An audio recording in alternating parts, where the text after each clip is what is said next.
للنبي الكريم وآله وأصحابه الكرام الفاتحة. بسم الله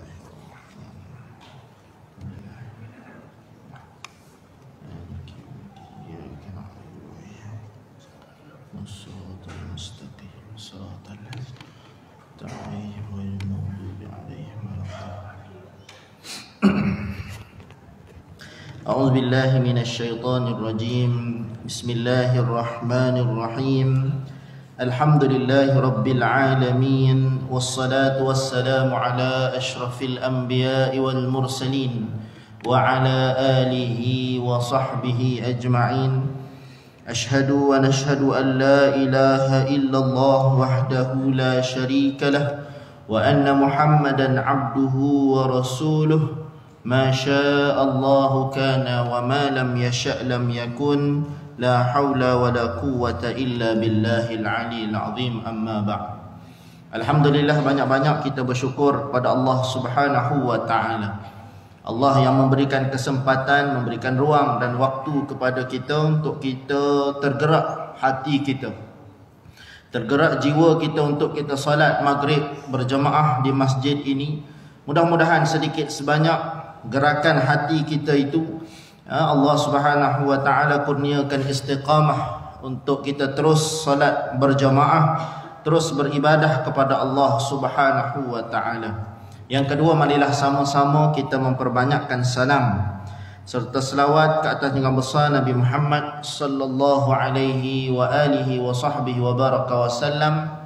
Banyak kelebihan selawat yang dinukilkan oleh para ulama kita melalui hadis-hadis Nabi sallallahu alaihi wasallam. Antaranya mendapat ketenangan jiwa kita. Sekarang ini banyak orang yang serabut dengan kehidupan, depres. Banyak yang merujuk kepada jabatan psikiatri, banyak yang menyebabkan jiwa manusia di akhir zaman, keadaan pada hari ini dalam keadaan tertekan dan sebagainya.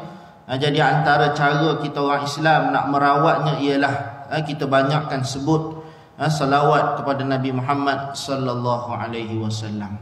Carilah apa sahaja selawat yang berkenan di hati kita, yang kita rasa seronok kita buat. Macam-macam selawat tuan-tuan. Kalau kita cari dengan tok-tok guru kita, Masya Allah, sangat banyak. Ada satu selawat sampai nama dia selawat tu, ada yang dinamakan dengan nama selawat wajib kaya. Makna kata orang yang beramal dengan selawat ini wajib jadi kaya. Kaya apa tak tahulah. Kaya roti kaya ke kaya apa, Allahu'alam lah. Makna kata ada kelebihan-kelebihan selawat, antaranya ialah menenangkan jiwa kita. Dan selain daripada itu, hari ini kenapa kita resah walaupun kita banyak beribadah, kita banyak dah semayang, banyak dah bersedekah, banyak dah buat amal itu ini, tapi kita masih resah. Antaranya ialah dalam ibadah kita, dalam fiqh pengajian kita, dalam akidah kita, kita tidak kaitkan dengan sirah Nabi sallallahu alaihi wasallam. Kita tidak tengok dari sudut sirahnya bagaimana. Sebab itu kata seorang almarhum Ustaz Rahmat Abdullah, dia kata apa? Dia kata manusia pada hari ini 3 benda mesti dia belajar, iaitu akidah, tasawuf dan juga fiqh syariat.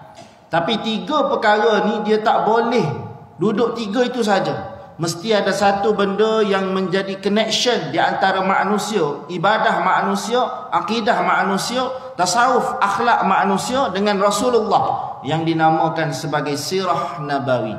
Sirah Nabi sallallahu alaihi wasallam. Bacalah tuan-tuan, baca sirah, cari kuliah-kuliah yang berkaitan dengan sirah. Mudah-mudahan ada rasa sayang dan kasih kita kepada Nabi kita Muhammad sallallahu alaihi wasallam. Kita masih lagi dalam kitab kita Tadabbur Al-Quran, iaitu kita sedang menceritakan tentang suratul A'raf.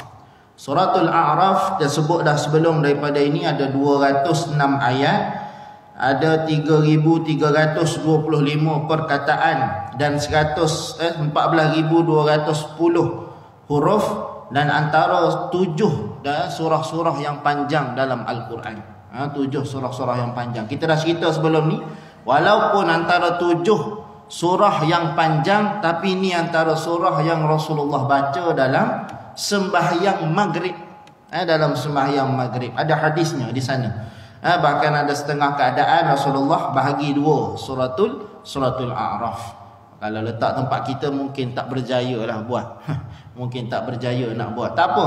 Yang penting sedikit sebanyak, janganlah kita duduk biasakan sangat. Biasakan sangat macam mana? Sebagai contoh, solat isyak dengan solat subuh ni biasa. Solat subuh antara sunatnya dipanjangkan bacaan dia.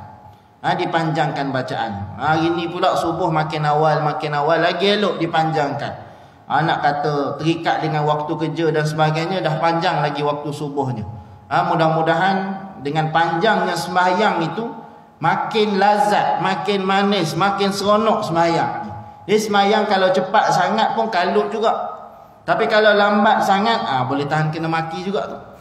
Dan makna kata biar sedang-sedang, biar dalam keadaan mendidik, slow-slow, panjang sikit.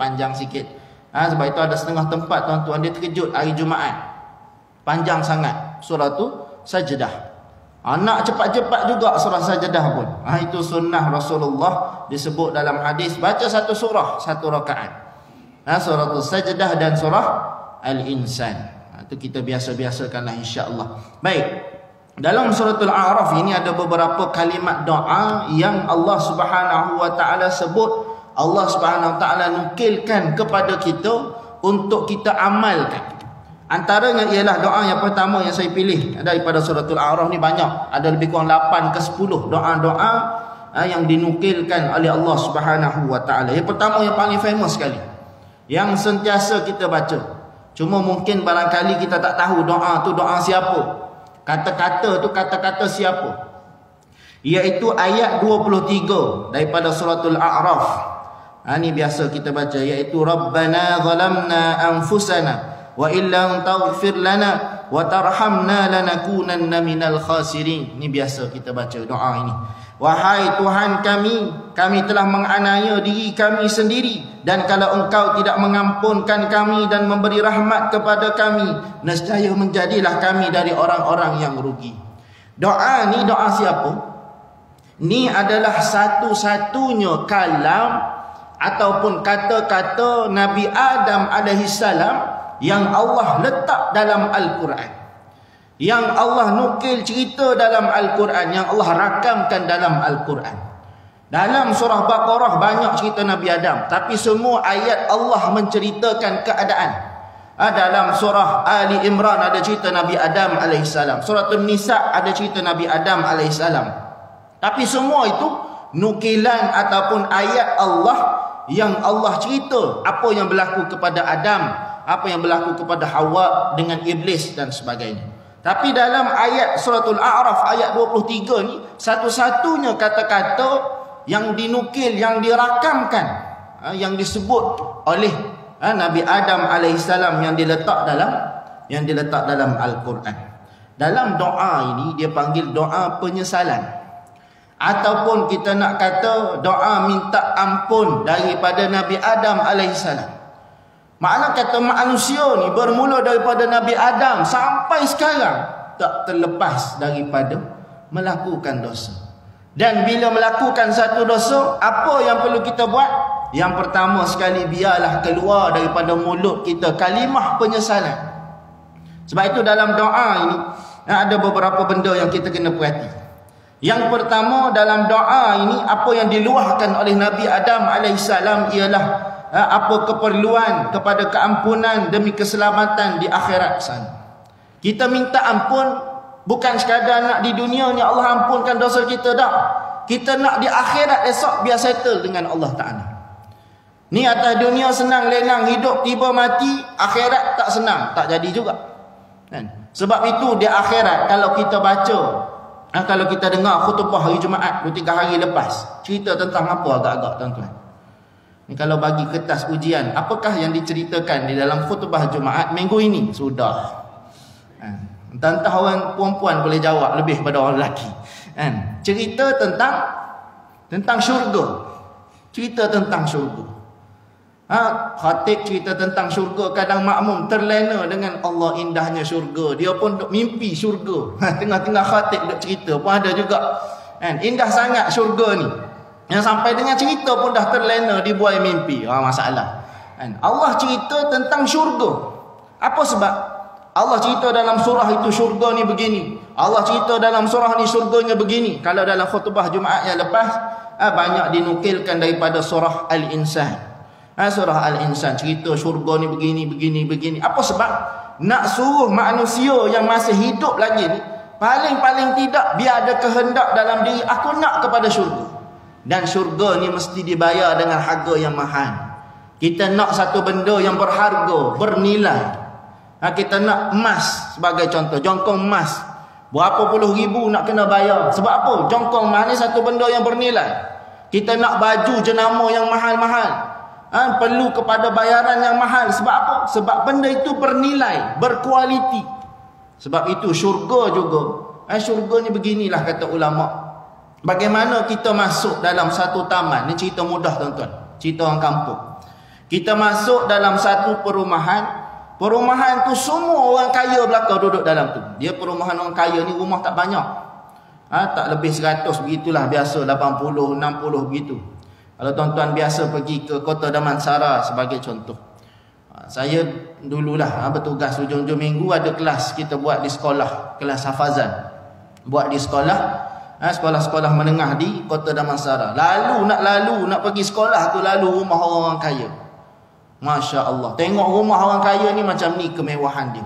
Rumah orang sebelah lain pula, ni konsep tradisional, yang ni konsep moden, yang ini konsep begini, macam-macam kita boleh tengok, tapi semuanya mewah belaka. Ulama kata dalam syurga begitulah. Istana syurga masing-masing ni mewah, tapi mewahnya, kemewahannya berbeza-beza. Beza dengan sebab apa? Beza dengan sebab amalan, dan beza dengan sebab takwa. Paling mudah, ada satu hadis Nabi SAW, hadis sahih. Rasulullah sebut tingkat syurga manusia ni berdasarkan ayat Quran yang dibaca. Orang tu sikit bacaan Quran dia, rendahlah martabat dia. Tapi orang tu banyak baca Quran, tinggi martabat dia. Begitulah keadaan dalam syurga. Supaya apa? Supaya kita dah dunia ni paling kurang kita buat satu amalan, aku nak kepada syurga Allah Subhanahu wa taala. Dan dalam ayat yang lain Allah cerita pula tentang neraka. Neraka ni panasnya begini keadaan dia. Tengok dalam cerita ataupun riwayat hadis, cerita tentang Isra' wal Mi'raj. Bagaimana penyiksaan dalam neraka yang begitu dahsyat sekali. Kita dalam neraka ni bukan sekali sakit dia, berkali-kali berterusan sakitnya dalam neraka Allah. Tengok dalam juzuk yang keberapa, yang ketiga, Allah Ta'ala sebut kullama nadijat juluduhum baddalna juludan. Allah Ta'ala ganti kulit, terbakar kulit, hangus, hancur, terbakar, ganti kulit yang baru, terbakar lagi, ganti kulit baru, supaya sakit itu sentiasa berterusan.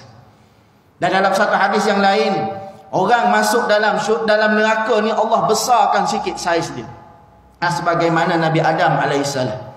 Orang dulu-dulu kan tinggi, besar. Begitulah orang yang dimasukkan dalam neraka Allah, dibesarkan saiz kulit, saiz badan, ketinggian dan sebagainya. Supaya apa? Supaya kesakitan tu lebih luas, lebih banyak terasa sakitnya bila masuk dalam neraka Allah Subhanahu wa taala. Apa sebab Allah cerita semua benda ni?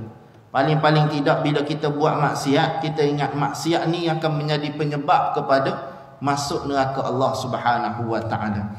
Yang kedua, dalam doa yang diluahkan oleh Nabi Adam alaihissalam ini, iaitu meminta Allah agar memberi perhatian dan memberi belas kasihan kepada mereka untuk hidup di atas muka bumi.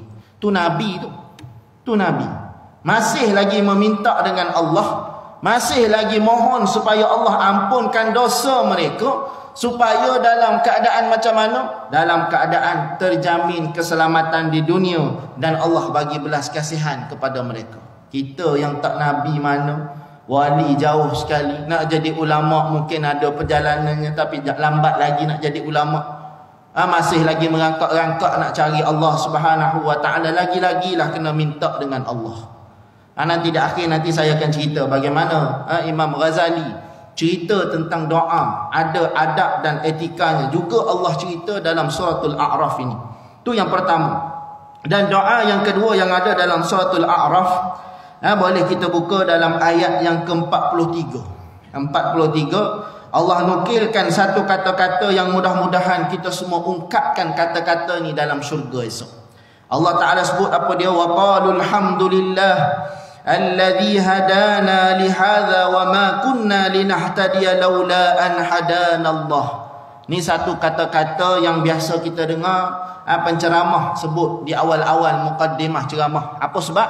Penceramah tersebut atau siapa sahaja yang sebut doa ini, mudah-mudahan ada berkahnya. Disebut doa ini dalam syurga esok pun boleh sebut juga, insya-Allah. Jadi banyak-banyak kalau kita selit doa-doa ini supaya dalam syurga esok Allah kurniakan juga doa ini. Baik. Apa maksud dia? Segala puji tertentu bagi Allah yang telah memberi hidayah petunjuk untuk mendapat nikmat-nikmat ini. Dalam syurga, ahli syurga masuk saja dalam syurga, terkeluar perkataan ini. Kata Allah, alhamdulillahilladzi hadana lihadza. Kami segala puji bagi Allah, alladzi hadana, yang telah memberi hidayah kepada kami, lihadza, untuk kami sampai tempat ini. Baik, dalam Quran ni Allah Ta'ala sebut lihadza. Allah tak sebut jannah ke, Allah tak sebut tempat ini ke. Apa sebab? Macam kita pergi satu tempat, kita teruja sangat Allah sukanya dan sampai ke tempat ini, padahal tempat tu kita tahu dah dalam syurga, tapi kita sebut sampainya tempat ini sebab nikmat syurga ni besar sangat. Nikmat syurga ni macam sampai tahap kabur mata, sampai tahap kita dalam keadaan seronok sangat. Sebut keluar pun perkataan yang macam itu. Tu kata ulama. Sebab dalam syurga ni kita dah mati, contoh kita mati hidup balik. Lalu ada orang tanya, macam mana dalam syurga bila dah mati hidup balik ni, bagaimana keadaan orang tersebut? Lalu ulama sebut, bila mana meriwayatkan hadis-hadis yang berkaitan dengan syurga ni, bagaimana tuan-tuan ambil air, ambil makan, nasi dan sebagainya, kita boleh minum, kita rasa. Air masak rasanya begitulah, macam air masak lah. Letak gula, letak kopi sikit, rasa lain, manisnya. Begitulah dalam syurga, nikmat-nikmat yang kita rasa dalam syurga. Sebab itu dalam syurga ini Allah Subhanahu Wa Taala begitu besar sekali nikmat yang Allah kurniakan kepada manusia. Yang pertama, ayat ini merupakan ucapan ahli syurga sebaik sahaja sampai ke syurga. Yang kedua, diungkapkan perkataan lihaza yang saya sebutkan tadi, kerana nikmat syurga ni tak dapat diungkapkan oleh mereka. Itu perkataan manusia dalam syurga Allah Subhanahu Wa Taala. Syurga ni banyak kalau kita baca dalam riwayat-riwayat hadis supaya kita rasa seronok dalam syurga ni. Sebab itu nikmat yang paling besar dalam syurga ni apa? Disebut dalam khutbah baru ni, nikmat paling besar sekali dalam syurga ialah bila manusia berjumpa dengan Allah Subhanahu Wa Taala. Adakah kita nak kata Allah ni serupa dengan makhluk begitu? Dah, laisa kamitslihi syai'. Allah tak serupa dengan makhluk. Tapi begitulah keseronokan yang paling besar sekali. Kita pun tak tahu nak seronok macam mana. Sebab itu paling tidak orang yang berzikir dia rasa seronok ni, bagaimana dia banyak berzikir, banyak duk sebut kan. Macam kita ada seorang kawan daripada kecil, tiba-tiba kita bekerja pisah tempat, dah lama berpuluh-puluh tahun tak jumpa. Hari-hari kita nak sebut Allah, rindunya dengan seorang ni, tiba-tiba dalam satu keadaan Allah bagi jumpa, Allah seronok, tak boleh nak cerita. Begitulah keseronokan manusia yang atas dunia ni banyak berzikir, banyak selawat, banyak sebut nama Allah, ingat Allah sentiasa, banyak kalimah la ilaha illallah Muhammadur Rasulullah, duk zikir hari-hari, tiba-tiba Allah perlihatkan, Allah tunjuk diri dia. Allah seronoknya begitulah keadaan dia. Macam lama tak jumpa dengan orang ni, tiba-tiba boleh jumpa dengan orang tersebut. Baik, itu doa yang kedua.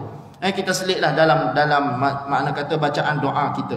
Supaya Allah Ta'ala kurniakan bacaan itu bukan sekadar bacaan, tapi jadi realiti satu ketika nanti insya-Allah. Yang ketiga, daripada suratul A'raf ini Allah Subhanahu Wa Ta'ala letak satu doa daripada ayat 89. Ayat 89 apa doa dia? Rabbana ftah bainana wa baina qaumina bil haqq wa anta khairul fatihin. Ni doa juga kita biasa baca.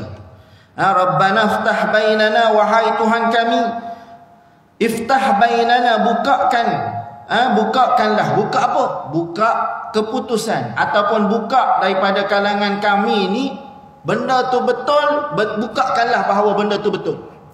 Kalau benda tu salah, bukakan kepada kami benda itu salah. Antara kami dan kaum kami dengan kebenaran, dan engkaulah sebaik-baik pembuka, khairul fatihin, sebaik-baik pembuat keputusan. Ni adalah salah satu doa yang Allah nukilkan daripada doa Nabi Syuaib alaihissalam. Bagaimana lafaz dan bahasanya? Lafaz dan bahasanya sebagaimana yang kita baca. Rabbana ftah bainana wa baina qaumina bil haqq wa anta khairul fatihin. Itulah doa yang diungkapkan oleh Nabi Syuaib alaihissalam. Apa sebab? Nabi Syuaib ini gelaran di kalangan para rasul, para nabi, ialah khatibul anbiya. Apa maksud khatibul anbiya? Orang yang paling fasih berbicara. Orang yang paling dia punya bahasa Arab, bicara bahasa Arab di antara yang paling fasih dalam berbicara di kalangan kaum dia. Ini Nabi Syuaib alaihissalam. Dan kalimah fathun dalam doa tadi, Rabbana ftah bainana, ada dua makna. Yang pertama iaitu pembuka, yang pertama ialah tunjukkanlah di antara kami. Makna kata ni doa daripada Nabi Syuaib, antara kami Syuaib dan kaum dia, dan mereka tu makna kata yang lawan dia daripada kalangan orang kafir. Hujah siapa yang membuka pintu manusia, dan hujah siapa yang sebenarnya selari dengan fitrah manusia, supaya kami dalam keadaan tak ada orang keliru, mana yang betul, mana yang salah. Ini doa orang yang nak berjidal ataupun nak berdebat. Kadang ada juga kalangan kita ni, kita dah sebut begini hadisnya begini, tak nak dengar. Ada satu tempat tuan-tuan, ada satu masjid, bukan tempat kita lah, tempat lain ni, cerita nakal lah, dia pindah-pindah dah cerita ni. Nak ceritanya teruk tak teruknya satu fahaman ini. Tengah semayang orang sebelah dia ni baca suratul Fatihah dalam semayang. Baca suratul Fatihah, macam saya sebut sebelum ni, rukun qaul ini dia ada beberapa hukum.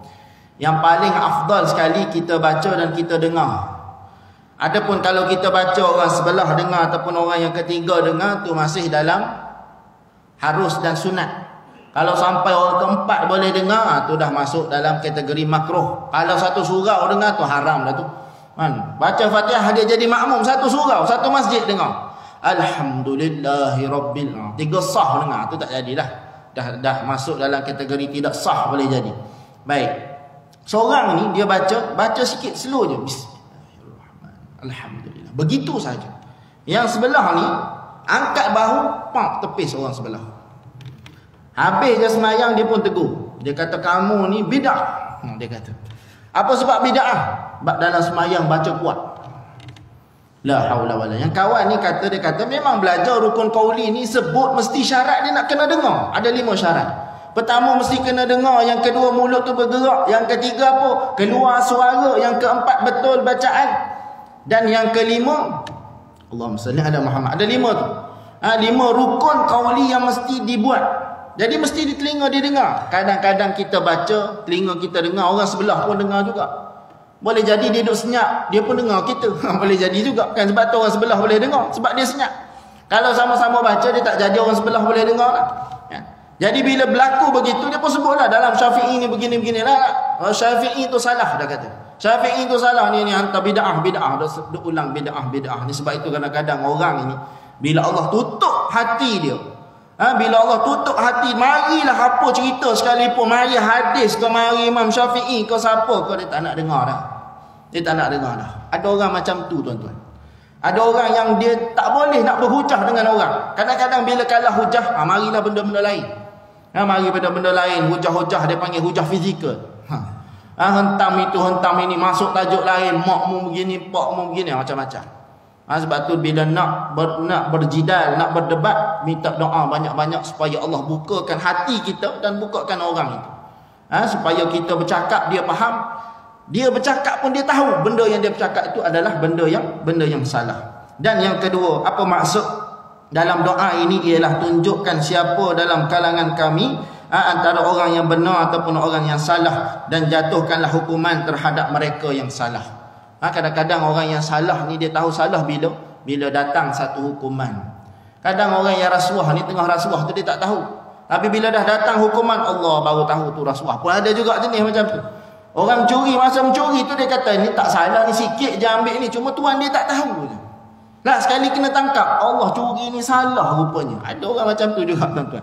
Sebab itu dalam doa ini kita doa supaya Allah tunjuk mana yang betul, mana yang salah, supaya kita tak buat benda yang salah. Dan yang keempat, doa daripada suratul A'raf, iaitu ayat 126. Ini doa di kalangan ahli sihir Fir'aun bila mana masuk Islam ataupun ikut agama Nabi Musa AS. Makna kata tengah-tengah berdebat, tunjuk kekuatan masing-masing. Wa an alqi asab, Nabi Musa lempar tongkat dia, tiba-tiba jadi ular. Ular yang besar makan ular-ular kecil yang lain. Dan ahli sihir ni dalam keadaan takut, mereka beriman kepada Tuhan Musa. Bila mana beriman, dah tahu dah apa nasib mereka, dan mereka ungkapkan doa daripada suratul A'raf ini, iaitu Rabbana afrigh alaina sabra wa tawaffana muslimin. Wahai Tuhan kami, limpahkan kami kesabaran. Apa makna limpah? Limpah ni maknanya melebihi bekas. Kalau tahap sabar kami sebanyak ini, kurniakan kami sabar lebih daripada ni. Itu maksud limpah. Makna kata biar kami sabar lebih lagi daripada ini kepada kami, dan matikanlah kami dalam keadaan Islam, yakni berserah bulat-bulat kepada agama Nabi Musa alaihissalam. Makna kata ahli sihir ni dah tahu dah, kalau ikut juga Nabi Musa dalam keadaan begini, confirm tak ada cerita lain dah, mati. Mati. Sebab dia orang-orang kanan kepada Fir'aun, tiba-tiba lawan Fir'aun. Tiba-tiba lawan Fir'aun, depan Fir'aun. Lagilah dahsyat dia punya dalam keadaan, makna kata melawan itu kesan dia apa dia.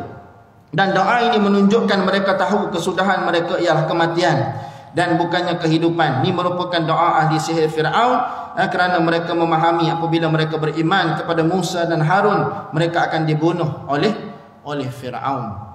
Baik, ada 4 doa. Ada lagi beberapa doa Nabi Musa dan sebagainya yang diungkap dalam suratul A'raf. Ada masa nanti kita kongsikan. Cuma saya nak kongsi dalam suratul A'raf ada satu ayat. Ayat 55 suratul A'raf. Tuan-tuan boleh tengok. Allah Ta'ala sebut, Ud'u rabbakum tadarru'an wa khufyah innahu la yuhibbul mu'tadin. Allah Ta'ala sebut, Ud'u rabbakum, doalah, serulah, mintalah kepada Tuhan kamu dalam keadaan tadarru'an wa khufyah. Innahu la yuhibbul mu'tadin. Sesungguhnya Allah tak suka kepada mereka-mereka yang melampaui batas. Sebab itu Allah ajar dalam suratul A'raf ini etika ataupun SOP ataupun adab kita nak minta dengan Allah. Sebab itu dalam bab berdoa ada keadaan-keadaan yang boleh, ada juga keadaan-keadaan yang tidak boleh. Sebagai contoh, Allah tidak suka kita berdoa dalam 2 perkara. Yang pertama, doa itu minta dengan Allah seolah-olah macam memaksa Allah Ta'ala. Itu tak boleh. Macam mana paksa Allah? Doa, hari ni doa, esok doa, lusa doa. Lagi doa hari keempat kelima dia dah fed out. Dia sebut apa? Ya Allah, dah banyak kali dah ni doa ni, bila nak makbul? Dia pula paksa Allah supaya Allah makbulkan doa ni. Allah suka orang berdoa, tapi dalam keadaan bila memaksa Allah, itu keadaan yang Allah tidak suka. Kita mana kata doa paksa Allah supaya Allah makbul. Jangan tuan-tuan. Jangan. Kita nak doa sejam sekali nak doa tak ada masalah. Allah suka orang yang banyak meminta. Allah ni bukan serupa manusia dalam bab minta-minta ni. Kalau manusia dia kaya banyak mana sekalipun, peramah, pemurah banyak mana sekalipun, bila orang duk minta sejam sekali, 2 hari mari duk minta ni serabut juga. Tapi Allah ni bila banyak minta, itu yang lagi Allah Ta'ala suka. Dan yang kedua, Allah tidak suka dalam keadaan kita minta dengan Allah tapi kita spesifik macam nak ajar Allah dalam doa. Contoh macam mana? Doa kepada Allah, ya Allah, anak aku ni cerdik tak cerdik mana ya Allah? Dia tengah nak ambil SPM, ya Allah biarlah subjek bio tak apalah gagal pun, yang penting matematik tambahan, subjek-subjek lain tu dapat A. Bio, fizik, kimia tak apa ya Allah, sebab dia target dah anak dia tak nak jadi doktor, jadi jurutera dan sebagainya. Dia sebut pula, ya Allah kalau begini A tak apa, ni tak nak A, ni nak ajar Allah. Cukup dengan doa, ya Allah bagi keputusan terbaik pada anak aku, cukup. Sama juga ada orang doa, ya Allah aku nak rumah, tapi kalau boleh nak corner lot, banyak sikit tanah dia. Kalau boleh nak taman sekian-sekian, tempat sekian-sekian, rumah nombor sekian-sekian, ajar Allah Ta'ala pula. Satu-satu dia macam duduk mengajar Allah. Ni Allah tak suka. Sebab itu kadang-kadang dalam doa boleh nak spesifik, tapi jangan spesifik yang macam mengajar Allah supaya Allah buat begini. Bila mengajar Allah, di sana ada satu sifat dia panggil sifat takabur. Itu tak nak. Yang sifat takabur dalam doa ni tak nak. Sebab tu Imam Ghazali baik sebelum tu, bagaimana tadarruan wa khufyah yang Allah tersebut dalam ayat ini. Tadarruan ni dalam keadaan rendah diri, dalam keadaan nak sangat benda itu dapat kepada kita. Sebab itu kadang doa ini tak perlu kepada nak macam bersajak ataupun macam berlagu sangat, tak perlu. Rabbana, tak perlu. Apa sebab? Doa ni biar penting dalam kepala kita faham apa yang kita ungkapkan, dan dalam hati kita, ya Allah aku tak ada benda ni, aku nak benda ni. Bahkan ulama sebut Allah suka kalau orang tu sekalipun dia berkeperluan nak dapat secubit garam, dia minta dengan Allah dulu baru minta dengan manusia. Allah lebih suka manusia yang tersebut. Kita ni kadang-kadang Allah benda kecil takkan nak doa juga. Dah, Allah suka. Sebab apa? Bila kita berdoa ni, kita merendahkan diri kita. Bila kita merendahkan diri kita, di sanalah tingginya sifat kehambaan manusia kepada Allah.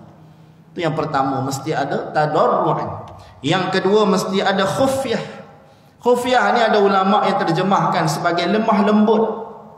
Lemah lembut dan terhindar daripada sifat riak. Makna kata kita minta dengan Allah macam kita minta, ya Allah, macam merayu-rayu, macam merintih begitu minta dengan Allah. Macam merayu dan merintih. Sebab itu kadang-kadang bacaan doa kita ni, tak kira dah lepas sembahyang ke, kita doa sendiri ke, tak penting kita hafal doa daripada bahasa Arab. Tak penting kita hafal doa daripada mana-mana, panjang doanya, tapi sepatah haram tak faham. Tak penting benda itu. Yang penting apa dia? Yang penting apa yang kita sebut, kita faham dan kita hayati dengan hati kita. Sebab itu kadang-kadang doa ini lebih menusuk kalbu doa yang ikut bahasa kita. Tuan-tuan lebih fasih bahasa Jawa berbanding dengan bahasa Melayu sebagai contoh. Doa lah dalam Jawa. Yang penting jangan seorang imam je faham Jawa, yang lain tak faham Jawa, tiba-tiba doa imam dalam Jawa. Habis imam doa lain, makmum aminkan untuk imam saja sebagai contoh. Tak jadi juga. Makna kata bahasa yang difahami oleh orang yang mengungkapkan doa tersebut. Ini kadang-kadang baca doa dah lah salah satu hal, tak faham confirm dah kalau salah. Baca doa ambil daripada Quran sebagai contoh, tertukar macam-macam, tertukar. Contohnya doa, Rabbana hablana min azwajina wa dhurriyyatina qurrata a'yunin waj'alna lil muttaqina imama. Macam-macam, tertukar. Yang penting yang ini dulu, yang ambil yang ini, depan belakang macam-macam. Sebab apa? Sebab tak faham doa tu baca apa. Sebab itu Imam Ghazali dia dah bagi kepada kita dalam Ihya Ulumuddin ada 10 etika ataupun 10 adab doa yang sangat baik untuk kita ikut. Yang pertama ialah cari waktu-waktu yang mustajab. Waktu-waktu yang mustajab. Sekarang musim hujan. Musim hujan ni antara waktu yang mustajab untuk kita berdoa. Banyak lagi tempat-tempat ataupun waktu-waktu yang kita dah tahu sebenarnya waktu-waktu mustajab untuk doa. Yang kedua, memanfaatkan keadaan mustajab berdoa. Sebagai contoh apa dia? Dalam keadaan berwudu. Kita manfaatkan dalam keadaan berwudu ni banyakkan berdoa. Lain daripada tu kita tengah sembahyang sunat, dalam keadaan kita sujud yang terakhir, banyakkan berdoa dalam sujud. Ini sembahyang sunat, lagi kelas sembahyang sendiri lagi cepat berbanding sembahyang berjemaah. Tu masalah. Bila nak berdoa, kan? Sepatutnya yang dalam keadaan sembahyang seorang, sembahyang sunat tu lagi panjang berbanding berjemaah. Ni berjemaah lagi panjang berbanding sembahyang sunat sendiri-sendiri. Dah terbalik dah habis. Yang ketiga, berdoa dalam keadaan menghadap kiblat. Hadap kiblat. Dan yang keempat, volume. Doa kita tu mesti volume yang betul. Perlu ke tinggikan suara dalam doa? Tak perlu. Perlu ke senyap sangat sampai tak bunyi? Allah. Pakai dalam hati pun tak jadi juga. Sebab apa? Bila dalam hati jadi dia tak sampai dekat telinga. Bila tak sampai dekat telinga, dia tak pergi ke pemikiran kita, tak pergi ke hati. Itu masalah manusia. Sebab itu doa ni kena sebut juga. Kena sebut. Kena sebut, ya Allah, aku ni sekian-sekian, ya Allah, aku lemah. Aku ni umur 60 dah, ya Allah, banyak penyakit. Orang 3 serangkai, aku 6 serangkai, tambah 3 lagi contoh. Doa merintih kepada Allah. Supaya dalam keadaan begitu kita pun insaf diri kita ni macam mana. Baik, makna kata volume suara yang betul. Perlu ke tinggikan suara? Tak perlu. Yang penting sampai keadaan tadarruan wa khufyah tadi. Tadarruan wa khufyah tadi. Sebab tu kalau kita tengok ulama-ulama besar bila berdoa, dengar tak dengar? Dengar. Tapi bukanlah sampai meninggi suaranya, sampai jerit ya Allah, ya Allah, bukan sampai tahap begitu, tak. Makna kata doa yang boleh dalam keadaan kita dengar tu merintih kepada Allah. Yang kelima, tidaklah berlengguk-lengguk yang berlebih-lebihan. Doa minta jauh daripada azab tapi berlagu pula dalam doa tu tak kena. Sebab tak faham. Sebab tak faham. Yang seterusnya ialah doa dalam keadaan penuh tunduk dan khusyuk dalam doa itu. Sebab tu nak kena faham doa kita ni, baru kita khusyuk dalam doa kita. Dan yang ketujuh, kita mengharapkan doa kita dimakbulkan. Mulut sebut tapi dalam hati ni aku dah doa 10 tahun dah doa, tapi tak dapat-dapat. Dah 20 tahun dah aku doa tapi tak dapat-dapat dalam hati ni, sekadar sebut, sekadar lepas, cukuplah. Kadang orang tengok aku ni berdoa dah. Tu tak kena tu. Sebab kita tidak ada pengharapan untuk dimakbulkan doa kita. Yang ke-8, mesti istiqamah dalam berdoa. Istiqamah. Yang ke-9 adalah lafaz zikir dan selawat dalam doa kita. Mesti dituruti dengan lafaz alhamdulillah dan selawat kepada Rasulullah. Itu antara prasyarat doa diterima oleh Allah. Jangan doa dalam keadaan tergopoh-gapah main sebut begitu sahaja, tak boleh. Ada dia panggil etika dia. Dan yang ke-10, bukan sekadar berdoa. Untuk adab dalam berdoa ni bukan sekadar berdoa lepas tu buat maksiat. Doa lepas tu buat maksiat, tak. Doa yang Allah makbulkan ialah doa orang yang dalam keadaan doa harap kepada Allah dan dalam keadaan dia bertaubat daripada dosa-dosa dia dengan Allah Subhanahu wa taala. Sebab itu kadang-kadang kita kena tengok apa sebab doa aku ni tidak dimakbulkan oleh Allah taala. Banyak dah duduk berdoa, banyak dah duduk merintih dengan Allah, banyak dah duduk tahajud, tiba-tiba Allah tak makbulkan juga. Tengok apa sebabnya. Boleh jadi kaedah kita doa tu tidak kena, ataupun boleh jadi dalam keadaan kita doa tapi masih berterusan buat maksiat pun tak jadi juga.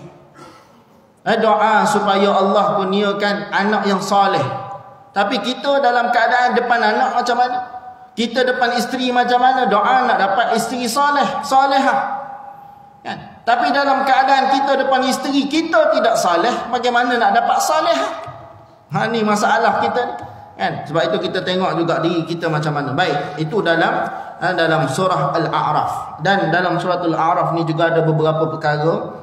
Antaranya ialah Allah Subhanahu wa taala sebut dalam ayat yang ke-200 surah Al-A'raf, panjang ayat dia, wa imma yanzaghannaka minasyaitan naz'un fasta'iz billah. Allah taala suruh bila mana kamu diganggu oleh syaitan, bila mana kamu diganggu oleh syaitan, ucapkan ista'iz billah ataupun ta'awuz. Ta'awuz ni doa supaya Allah hindarkan kita daripada terkena ataupun mendapat gangguan daripada syaitan. Sebab itu doa ta'awuz ni banyak sebenarnya. Dah diajarkan pun oleh para ulama kita. Antaranya ialah a'udzubillahi samil alim minasyaitonir rajim, ataupun ada satu doa lagi yang agak panjang sikit, insya-Allah minggu-minggu akan datang saya kongsikan pada tuan-tuan. Doa ista'iz billah ataupun ta'awuz ini adalah ucapan yang patut keluar bila ada apa sahaja gangguan. Sebab itu Allah Ta'ala sebut, wa imma yanzaghannaka minasyaitani naz'un fasta'iz billah. Ada gangguan anak kita menjerit tiap-tiap malam, contohnya bangun malam tiba menangis, macam kena histeria begitu. Mula-mula sekali a'udzubillah dulu, halau syaitan dulu. Itu doa yang perlu keluar daripada mulut kita bila berlaku apa-apa. Baik, sekadar itu saja untuk malam ni. Mudah-mudahan sikit sebanyak amalan ataupun perkongsian berkaitan doa daripada suratul A'raf jadi amalan kita, dan kita berdoa dengan doa yang lebih berkualiti insya-Allah. Aku qauli hadza wa astaghfirullahal azim li wa lakum. Wassalamualaikum warahmatullahi wabarakatuh. Allahumma rzuqna al-fahman nabiyyin wa hifzal mursalin wa ilhamal malaikatil muqarrabin birahmatika ya arhamar rahimin. Wa sallallahu ala sayyidina Muhammad wa ala alihi wa sahbihi wa baraka wa sallam. Alhamdulillahi rabbil alamin.